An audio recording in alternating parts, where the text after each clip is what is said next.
நம்ம சேனலோட நண்பர்கள் அதிகப்பட்ட நபர்கள் கேட்டது கம்மியான பட்ஜெட்ல கம்மியான நிலம் கேட்டிருந்தீங்க. சிறிய அளவுல விவசாய நிலம் வாங்கி விவசாயம் செய்யும் ஆசைப்படுறவங்களுக்கு இந்த இடம் தகுந்த போட்டிருக்கும். நல்ல நிலத்தடி நீர் வளம் உள்ள பகுதி, விவசாயத்திற்கு ஏற்ற நல்ல ஒரு அருமையான செம்மண் பூமியா இந்த இடம் அமைஞ்சிருக்குங்க. இந்த இடத்தோட முழு வீடியோவை வாங்க போய் பார்க்கலாம்.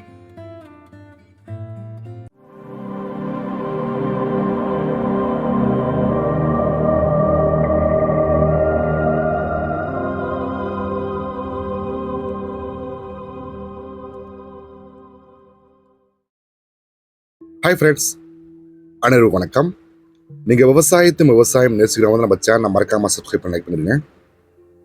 யாஸ் ரியல் எஸ்டேட்டில் நம்ம இன்னைக்கு ப்ராப்பர்ட்டி பார்க்க போகிறதுக்கு முன்னாடி நம்மளோட சேனல் நோட்டிஃபிகேஷன் பட்ட மாதிரி காண வச்சுக்கோங்க. அப்போ தான் நம்ம போகிற வீடியோஸ் உங்களுக்கு உடனுக்குடன் நோட்டிஃபிகேஷன் வரும். இந்த இடத்தோட ஃபுல் டீட்டெயில்ஸ் சொல்ல ஸ்கிப் பண்ணாமல் பாருங்கள். நீ ஸ்கிப் பண்ணி பார்த்தீங்கன்னா இந்த இடத்தோட டீட்டெயில்ஸ் தெரியாமல் போயிடும். இந்த நிலம் திண்டுக்கல் மாவட்டம் குஜிலியம்பாறை என்ற பகுதியில் அமைஞ்சிருக்கு. திண்டுக்கல் டு பழைய கரூர் ஹைவே ரோட்ல இருந்து இந்த இடத்துக்கு வர்றதுக்கு சரியா ஒரு 5 கிலோமீட்டர் டிஸ்டன்ஸ் தான். தார் ரோட் பேஸ்ல இருந்து ஒரு 200 அடி உள்ள வரணும். மண்பாதை தான். மண்பாதையா இருந்தாலும் 20 அடி அகலமான பஞ்சாயத்து பாதையா இருக்கு. இந்த நிலத்துக்கு பாதை பிரச்சனை எதுவுமே கிடையாது. இந்த இடத்தோட அளவு மொத்தம் 2 ஏக்கர் 28 சென்ட். இந்த நிலத்துல கிணறு போர் சர்வீஸ் எதுவுமே கிடையாது. பிளைன் லேண்டு தான். இந்த இடத்தோட மண்ணுன்னு பாத்தீங்கன்னா நல்ல செம்மண் பூமி, எல்லா வகையான விவசாயத்துக்கு ஏற்ற மண். இந்த நிலத்துல சிறு சிறு சரளகர்கள் இருக்குமே தவிர பாறைகள் எதுவுமே கிடையாது. எல்லாமே மண் பகுதி தான். நிலத்தோட அமைப்புன்னு பாத்தீங்கன்னா ட்ரையாங்கிள் ஷேப்ல இருக்கும், அதாவது முக்கோண வடிவில். இந்த நிலத்துக்கு ஃப்ரண்ட்லயும் சைட்லயும் 2 சைடுமே பாதை வந்துடுது. இந்த பகுதிகளில் நிலத்தடி நீர் கிரவுண்ட் வாட்டர் சோர்ஸ் நல்லா இருக்கும். தண்ணீருக்கு எந்த பிரச்சனையுமே இருக்காது. இந்த இடத்தை சுற்றி உள்ள பகுதியை பார்த்தாலே உங்களுக்கு தெரியும், எல்லாமே விவசாயம் செய்யக்கூடிய பகுதியாக தான் அமைஞ்சிருக்கு. சிறிய அளவுல விவசாய நிலங்களை வாங்கி பண்ணைகளை அமைக்கணும்னு நினைக்கிறவங்களுக்கு இந்த இடம் உங்களுக்கு தகுந்த போட்டிருக்கும். இந்த பகுதிகளில் மண் வளம் நல்லா இருக்கிறதுனால பெரும்பாலும் தென்னந்தோப்புகளும் மற்றும் வெங்காயம் போன்ற பயிர்களை பயிர் பண்ணிட்டு இருக்காங்க.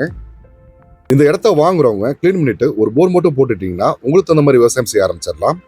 இந்த இடத்துக்கு பக்கத்திலேயே இபி கனெக்ஷன்ஸ் எல்லாம் போறதுனால இபி கனெக்ஷன்ஸ் வாங்க ரொம்ப சுலபம், எந்தவித அலட்சமும் இருக்காது. கிராம குடியிருப்புலாம் இந்த இடத்துக்கு பக்கத்திலேயே அமைஞ்சிருக்கிறதுனால வேலைக்கு ஆட்கள் சுலபமா கிடப்பாங்க. இந்த நிலத்துக்கும் ஹைவேவுக்கும் பக்கமா இருக்கிறதுனால டிரான்ஸ்போர்ட்டுக்கு எந்த பிரச்சனையும் இருக்காது. இந்த இடம் டாக்குமெண்ட்ல வெரிஃபை பண்ணி தெளிவா இருக்கு. சொத்துல எந்த பிரச்சனையுமே கிடையாது. இந்த இடம் பிடிச்சி வச்சு நேரடியா வாங்க, இடத்த பாருங்க. டைரக்டா இந்த இடத்தோட ஓனர் சிட்டிங் பேசிக்கலாம். இந்த இடத்துக்கு இந்த இடத்தோட ஓனர் கேட்கிற ரேட்டு ஒரு ஏக்கருக்கு 14 லட்சம் கேட்குறாங்க. நெகோஷியபிள் தான். நீங்க நேரடியா வாங்க, இடம் பிடிச்சிருச்சுன்னா விலை கொஞ்சம் அனுசரிச்சு பேசிக்கலாம். இந்த இடத்த பத்தி மேலும் விவரம் தெரிஞ்சுக்கணும்னா டிஸ்கிரிப்ஷனுக்கு நம்ம கால் பண்ணுங்க. ஃபுல் டீடைல்ஸ் சொல்றோம். நம்மளுடைய சேனலை பார்த்துட்டு பிற மாவட்ட நண்பர்கள் வந்து இடம் வாங்குறீங்க. நீங்கள் வாங்குற இடத்துக்கு நம்ம 10 ரூபா பதிவு பண்ணி கொடுத்தாலுமே ஃபியூச்சரில் அந்த லேண்டில் உங்களுக்கு என்ன சப்போர்ட் வேணும் பண்ணி கொடுப்போம். உங்களுடைய பட்ஜெட் என்னன்னு சொன்னாலும் அதுக்கு நம்ம இடங்களை ஏற்பாடு செய்கிறோம். பிற மாவட்டங்களில் இடங்கள் வேணுனாலும் எந்த மாவட்டத்தில் இடம் வேணும்னு சொன்னீங்கன்னா அதுக்கு நம்ம இடங்களை ஏற்பாடு செய்கிறோம். ஹில் ஸ்டேஷன்ஸ் கொடைக்கானல், ஊட்டி, கும்பளி, மேகமலை போன்ற பகுதிகளில் உங்களுக்கு தோட்டங்கள், ரெசார்ட், எஸ்டேட் போன்றவைகள் உங்களுக்கு தகுந்த மாதிரி இடங்களை சொன்னீங்கன்னா அதுக்கு நம்ம இடங்களை ஏற்பாடு செய்கிறோம். இந்த வீடியோ உங்களுக்கு பிடிச்சிருந்துச்சுன்னா லைக் பண்ணுங்க, ஷேர் பண்ணுங்க, உங்க ஃப்ரெண்ட்ஸ்க்கு ரெஃபர் பண்ணுங்க. உங்க மேலான கருத்துக்களை கமெண்ட் பாக்ஸ்ல பின் பண்ணுங்க. நம்மளுடைய சேனலை சப்ஸ்கிரைப் பண்ணி சப்போர்ட் பண்ற அனைத்து நண்பர்களுக்கும் எங்களது மனமார்ந்த நன்றிகளை தெரிவித்துக் கொள்கின்றோம்.